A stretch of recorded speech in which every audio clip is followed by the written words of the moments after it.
Welcome to Vishnu IS academy. Telangana rising global summit 2025 లో భాగంగా తెలంగాణ రాష్ట్ర ఆర్థిక వ్యవస్థను డెవలప్ చేయడం కోసము తెలంగాణ రైజింగ్ 2047 అనే ఒక స్ట్రాటజీని ఎంపిక చేసుకున్నారు. ఇందులో భాగంగా తెలంగాణ రాష్ట్ర ఆర్థిక వ్యవస్థని ప్రస్తుతం $200 బిలియన్ నుండి 2034 వరకు $1 ట్రిలియన్, 2047 నాటికి $3 ట్రిలియన్ చేర్చాలనే టార్గెట్ తోటి ప్రత్యేకంగా తెలంగాణ రైజింగ్ 2047 అనే ఒక లక్ష్యాన్ని ఎంపిక చేయడం జరిగింది. ఈ 2047 నాటికి $3 ట్రిలియన్ ఆర్థిక వ్యవస్థగా తెలంగాణ రాష్ట్రం చేరాలి అంటే ప్రత్యేకంగా 10 స్ట్రాటజీస్ ని ఎంపిక చేయడం జరిగింది.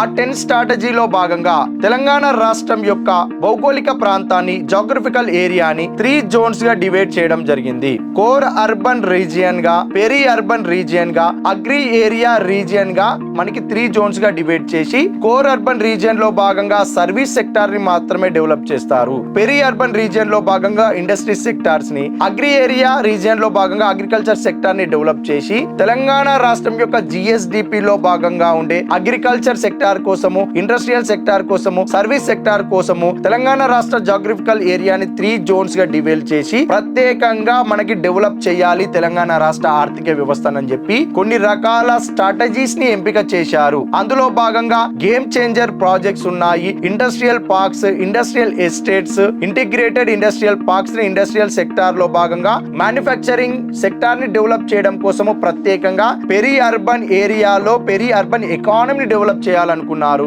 కోర్ అర్బన్ రీజియన్ లో భాగంగా కోర్ అర్బన్ రీజియన్ లో సర్వీస్ సెక్టార్ ని డెవలప్ చేసి ఆ సర్వీస్ సెక్టార్ ద్వారా వచ్చిన ఇన్కాన్ని కోర్ అర్బన్ రీజియన్ ఎకానమీగా డెవలప్ చేస్తారు. అగ్రికల్చర్ సెక్టార్ ద్వారా వచ్చిన ఎకానమీని భాగంగా అగ్రి ఏరియా రీజియన్ ఎకానమీగా మెన్షన్ చేసి మనకి డెవలప్ చేయడం జరుగుతుంది. ఈ 3 సెక్టార్స్ ద్వారా వచ్చిన ఇన్కాన్ని 2047 నాటికి $3 ట్రిలియన్ కు మార్చాలనే టార్గెట్ తోటే తెలంగాణ రైజింగ్ 2047 డాక్యుమెంట్ ని కూడా మనకి ప్రత్యేకంగా రూపొందించడం జరిగింది. Thank you.